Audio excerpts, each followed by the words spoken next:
Lazy Sunday mornings, hiding under covers. I don't mind staying in with you. 上集講到我冬天出發，由冰島到蘇格蘭、土耳其，再到挪威，喺夏天完之前，總共做咗7次打工換宿。當時我離開之後，完全冇諗過自己會喺冬天再次返去挪威，仲要一留就留咗7個月咁耐。一切就要由我整趟旅程展開之前講起。最初觸發到我想去北歐打工換宿嘅，就係咁啱喺網上面見到有人做照顧 Husky 嘅工作，令我覺得好有趣。雖然我第一個冬天揾唔到相關嘅工作，但係呢樣嘢一直喺我個腦入邊，非常之想嘗試。開頭我有問過幾個瑞典 Husky Kennel 嘅 host， 但係都係唔成功。就喺我想打定輸數嘅時候，又突然間諗到其實可以去挪威試下喎，所以我就開始 send request，send 咗幾個，好彩地有一個家庭回覆我，就係我上個冬天留咗4個月嘅 Husky Kennel。呢4個月可以話係我呢一次旅程最重要嘅回憶。我嘅 host family 係一對 couple， 佢哋住喺挪威嘅北部，位於北極圈範圍內，經營一間小型嘅家庭式 Husky Kennel。冬天嘅時候就會有 dog sledding 嘅體驗活動。我好欣賞佢哋比起其他狗場更加動物友善。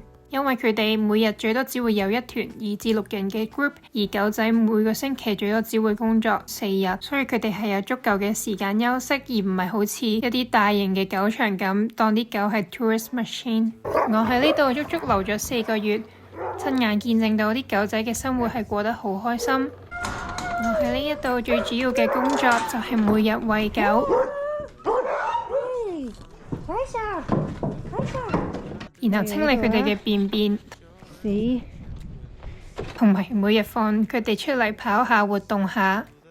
而另外有 dog sledding tour 嘅日子，就要幫手安排一切。另外一點值得一提嘅係，負責駕駛狗拉雪橇嘅人叫做 Musher。Mushing 屬於一種運動，喺當地或者 Alaska 等北極地帶都有相關嘅比賽。我嗰陣都有機會學 Mushing， 不過就唔係我嘅主要工作。咁我遲啲就會再出片詳細介紹一下我嘅工作內容。而我最難忘嘅事就係喺度2個月入邊經歷晒生離死別。喺我嚟咗2個禮拜嘅時候，就有一隻狗仔，佢係我個 host 最愛錫嘅嗰隻狗，所以佢係住喺屋入邊嘅。不過佢已經年紀好大啦，14歲，對 Husky 嚟講係一個已經算係幾長命嘅一個歲數。咁就因為睇獸醫嘅時候，醫生都話佢已經好多腫瘤啦，所以就建議安樂死。咁當時對我嚟講其實都係幾震驚啦，因為我完全冇 expect 過會發生啦，即係我都知道佢已經好大個，但係因為佢平時嘅 reaction 都係比較平淡啦，又即係唔見佢行路或者有啲咩動作好奇怪咁，所以嗰陣就完全冇諗過佢會咁快離開，而我只係嚟咗嗰度2個禮拜，所以係一切都發生得好快啦。咁而最神奇嘅事就係當時佢離開嘅前一晚啦，我同另一個 volunteer 就出咗去出邊雪地度睇極光。咁平時呢，係啲狗住喺屋入邊嗰2隻狗咧，佢哋係唔會自己走出嚟嘅。但係嗰日唔知點解佢哋即係聽到聲，聽到我哋開門出去啦，佢哋就自己開門之後走出嚟咯，揾我哋咯。所以我嗰陣即係嗰一晚係完全冇特別諗啲咩，就覺得佢哋好搞笑啊，咁樣走出嚟陪我哋睇極光啫。咁之後後尾我就諗個感覺就好似即係佢有預感自己要離開，然之後就係啦。然後嗰晚仲要另外嗰個女仔佢就話唔緊要啦，而家影唔到咪遲啲再影咯。因為我一直好想可以同狗仔一齊喺極光下影相，同埋真係好彩有影到啦。因為好多嘢都係冇下次咯，所以真係好老土，但係珍惜眼前人，要想做嘅嘢就做咗先。咁另一件開心嘅事就係喺2個月之後就有狗 BB 出世啦，第一次可以見證到小動物出世嘅一刻。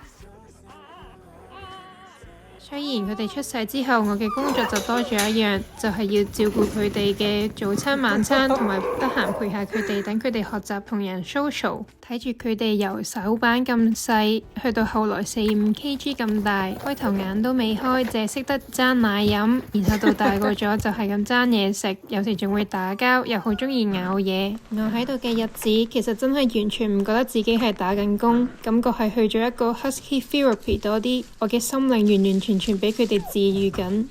所以喺呢度嘅一切經歷會令我覺得生命真係好奇妙，大自然真係好奇妙，同埋可以見到即係生命係一個循環啦，有離開嘅時候，亦都有新生命嚟到嘅時候，呢樣嘢係喺短短呢4個月入邊可以好深刻咁樣感受到。咁到咗最後要走嘅時候，我就梗係當然忍唔住喊啦，因為真係好唔捨得離開佢哋。對我嚟講，離別就係旅行嘅時候要面對最困難嘅課題。不過我亦都知道自己係時候要再出發去追尋自己嘅路。接住落嚟，我就去咗另一個我 bookmark 咗好耐嘅淨灘義工。今次係我第2次申請，終於成功，所以我都好興奮。雖然最開頭我係因為諗住可以住喺 sailboats 先會報名，最後我被安排去 Finnmark team， 亦即係挪威嘅最北部。我哋嗰陣就住喺一個漁村小鎮，但係嗰度嘅地勢係非常之唔適合 sailing。雖然我哋出去嘅時候只會用普通嘅 working boats， 我嗰陣覺得可以出海都已經好正，就算唔係 sailboats 都冇所謂，所以都照決定去。而因為幾乎日日都出海嘅關係，所以我哋好常都會見到 seals 啊、海豚啊、鯨魚啊等等，而且仲有好多好靚嘅天然景色。最開頭我以為淨灘係只係拎住個膠袋執下啲膠樽啊、發泡膠啊等等，但我絕對太低估呢樣工作啦。我哋呢度係要攀山涉水啦，亦都因為地勢嘅問題，所以嗰度係好難泊岸嘅。我哋好多時要上船落船都係一個挑戰，我自己呢，就試過跌咗落海。呢度最難忘嘅事就係我哋住喺一個 lighthouse 附近。因為地勢同埋對住 open sea 嘅關係，嗰度基本上係冇可能埋岸嘅，所以我哋唯有喺陸路出發。好彩地就揾到呢間屋，呢間屋嘅前身係起嚟俾燈塔嘅管理人員住嘅。呢度可以話真係完全與世隔絕，方圓10里都冇人，淨係有幾間 summer house， 而且信號非常弱。我哋要上網嘅話就要行返去燈塔嘅位置，但亦都因為咁，我哋多咗好多時間一齊相處，得閒就 jam 下歌，整下嘢食。喺呢度可以完完全全咁感受大自然。另外當然仲有 midnight sun 啦。另一件不得不提嘅趣事就係當時爆屎渠，或者就係因為咁，所以患難見真情。老實講，呢個真係我第一個有諗過想放棄、想唔繼續做嘅一個workaway， 因為頭嗰1-2個禮拜係真係覺得好辛苦啦。我哋嗰陣係得6個人左右啦，然後朝早7點鐘就起身煮早餐，然之後9點就上船出發，就開始去執嘢啦。因為可以話同我本身幻想嘅都有啲出入咯，即係我唔係覺得呢個係一個輕鬆嘅工作，但係冇諗過需要嘅體力係咁大啦。因為除咗執啦，然之後你仲要抬啲垃圾行返去上船嘅地方啦。通常我哋係好難揾到一個好合適嘅位置，所以有好多時候都要行超級遠，所以你係要孭住10 kg 嘅垃圾啦。咁我哋通常一次起碼孭2袋，有時我會孭4袋添喎。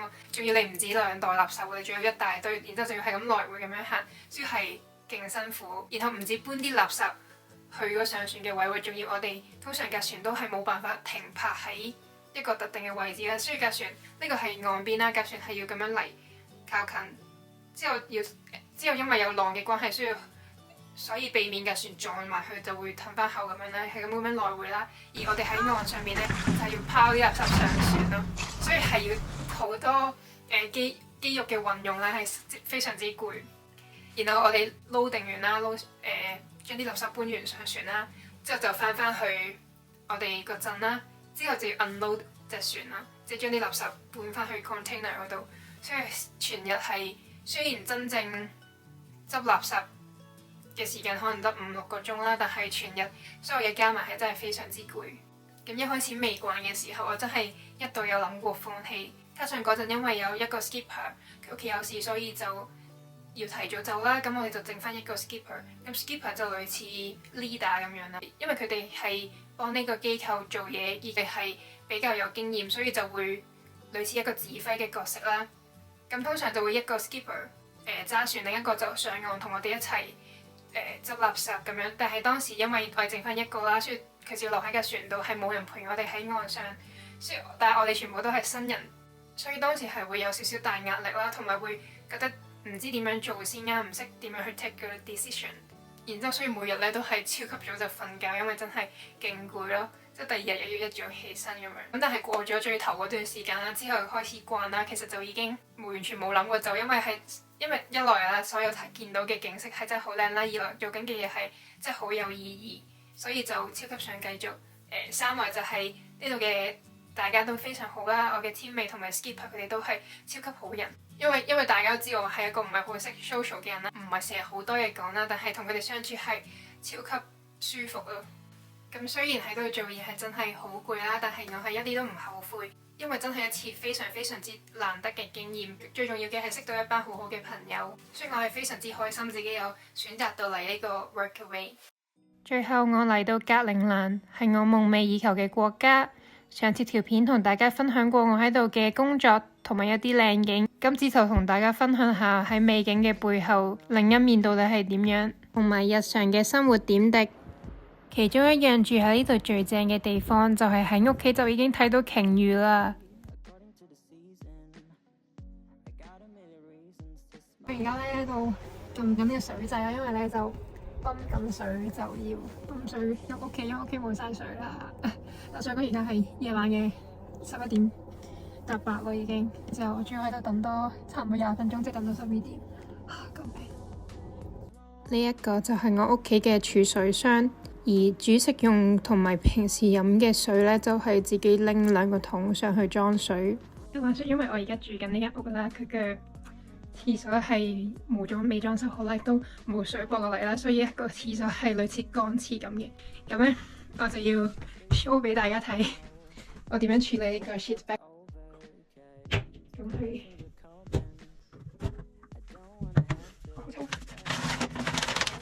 咁通常2-3日就換一次咯。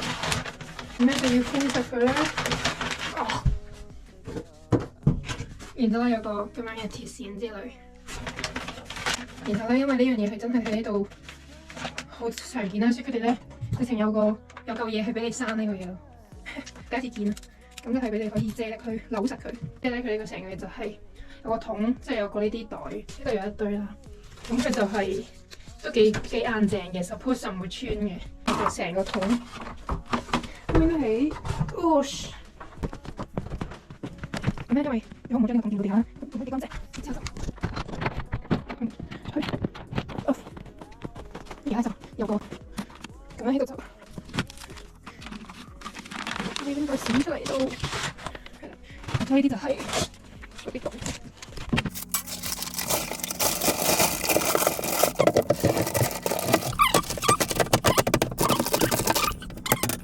就又可以屙屎啦。而家呢度要洗手啦，我拜拜。而一次難忘嘅經歷就係有次我跟我個 host 去 camping 2日1夜咁樣啦，另外仲有一位攝影師跟埋我哋一齊嘅。咁嗰次就類似一個 pre-trip 咁啦，因為我個 host 係想去嗰度實地考察，就 for 下年嘅行山團咁樣。咁一開頭我同另外個攝影師就上岸先啦，然之後我個 host 佢就自己 anchor 咗隻船喺個海度，然之後就爬獨木舟上岸，就放低架獨木舟就嚟 join 我哋咁樣。咁因為咧嗰度係有個發電廠咁樣嘅，所以係有條已經鋪好咗嘅人工做出嚟嘅路。咁我哋跟咗條路行，其實都好簡單，同埋唔係話好大爬升，所以係都算輕鬆嘅。除咗係要孭住好大個袋。咁我哋行咗3個鐘左右啦，就去到條路嘅盡頭。而因為已經就快天黑，所以我哋就決定喺嗰度紮營啦。我哋原本係計劃繼續行到去喺個冰川隔離度紮營嘅。咁因為嗰段路係未行過啦，完全唔知，所以我哋就唔冒險，就決定喺個冰川對面嗰個位置度紮營。然後好彩地夜晚呢係天都未黑齊，就已經開始見到極光。咁可以露營咁樣睇極光，係我完全覺得係有一次成就解鎖啊！咁但係咧嗰晚係勁凍咯，因為一來喺冰川對面啦，氣温係會更加低啦；二來好大風，所以係成晚瞓唔到。咁之後第二朝起身啦，就攞水咧係用條河入邊嗰啲冰嚟溶咗佢做水咯。Anyway 啦，我哋就落翻山啦。咁其實嗰陣除咗得好大風之外，係好好天，所以都係好靚。不過嗰陣係真係好大風啦，個風係真係可以吹得喐我。咁我哋都順順利利落到山啦，但係問題就嚟啦，就係呢個時候呢，我哋架船唔見咗。我哋落到去啦，之後完全唔知架船去咗邊，之後所以我哋就估計應該係前一晚太大風就吹走咗架船，連嗰個獨木舟咧都係吹走埋。即係呢個時候已經好絕望啦，而最絕望嘅事係嗰個位係完全冇信號咯，因為喺 Greenland 其實嗰啲信號做得好差啦，佢淨係喺有人住嘅地方先會有信號。咁所以嗰陣咧，其實我覺得我係最淡定嗰個，因為即係佢哋望到都好淡定啦，但係我 feel 到佢哋都即係賴閪啦今次。咁然之後我嗰陣咧就已經即刻諗緊，因為嗰度有發電廠嗰啲咁樣，所以就睇下會唔會有得可以，佢哋會唔會有啲通訊系統之類啦。咁我哋首先行翻去佢有座員工宿舍啲 friend， 我哋唔知係咩嚟嘅。咁但係佢啲門係鎖晒啦。喺嗰陣時咧，我就已經即刻喺度諗緊我哋剩翻幾多食物啦。因為我哋當時係冇帶好多食物，因為淨係諗住留一晚嘅啫嘛，同埋唔想咁重。咁就喺度諗，即係如果我哋要捱幾日嘅話，我哋點樣分嗰啲嘢食啊？點樣即係 keep 耐啲？點樣可以生存到耐啲？咁水就唔係問題嘅，因為周圍都有冰啊、有湖啊咁樣。咁同埋因為個攝影師佢係嚟旅行啦，咁佢老婆都仲喺個鎮度嘅，所以即係如果見到佢冇翻去，咁都一定會報警啊，揾人幫手等等。所以我嗰陣係覺得最壞嘅打算都係喺嗰度留2-3日。咁同埋另外呢，我嘅 host 佢係有個 GPS 啦，但因為個 GPS 係有啲問題嘅，所以之後係完全冇電啦，所以個 GPS 係廢嘅。咁不過好彩地呢，我哋就去翻發電廠嘅 building 啦，咁嗰度係竟然有 WiFi 咯。所以係因為佢間唔中都會有啲員工嘅去嗰度做嘅嘢等等，雖然我哋入唔到去棟 building 啦，但係喺出邊有個位係連到 WiFi。咁然之後個攝影師就即刻打電話啦 call 佢老婆，就叫佢幫手揾即係報警，然之後係揾人嚟咁樣。咁我哋最後等咗好似2-3個鐘左右咁樣，咁就有警察嚟到，咁所以係有驚無險咁樣就安全翻去啦。最後呢個係應該真係喺咁耐以嚟最驚險嘅一件事啦。因為真係如果我哋嗰陣係冇個 WiFi 嘅話，其實都有啲大鑊。即係雖然我諗即係實有人會知道我哋唔見咗，然之後會揾我哋咁樣，但係都始終都要等，同埋天氣都係比較凍啦。係件事就係咁樣。Hello， 而家係朝早7點幾啦，出邊係天係未光。咁咧，我而家喺度 feel 緊呢個 diesel， 我咧係冇晒暖氣啊，所以我就要出嚟 feel。順便可以俾大家睇下 Greenland 啲屋咧，通常都係起喺啲石上噶啦，所以我見到咧係咁樣嘅個內部。Greenland 嘅生活真係令人又愛又恨啊！咁今次就講住咁多先，唔知大家睇完我呢10次打工換宿嘅經歷，覺得邊一次最有趣呢？留言話我知啦。雖然冇一份工係絕對完美嘅，但我 so far 咁耐，每一份工都係覺得好開心、好快樂。而且得到好多好寶貴嘅經驗，同埋好多難忘嘅回憶，所以我都好推薦大家一生人一定要試一次打工換宿，絕對會改變你嘅價值觀。或者好似我咁，經常對前路覺得好迷茫嘅話，或者呢個都係俾你尋找自我嘅好方法。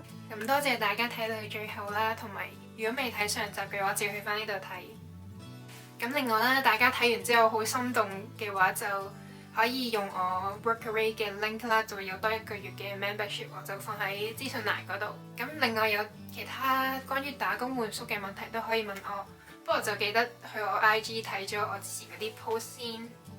咁我都寫得好詳細啦，例如事前準備啊，同埋有啲咩注意事項等等，咁我都已經寫咗啦。咁大家睇完有啲咩唔明就再問我。然後中意呢條片嘅話，就記得幫我 like、share、subscribe 同埋 share。已經講咗 share， 不過 share 俾你啲 friend， 就係咁。多謝大家，拜拜。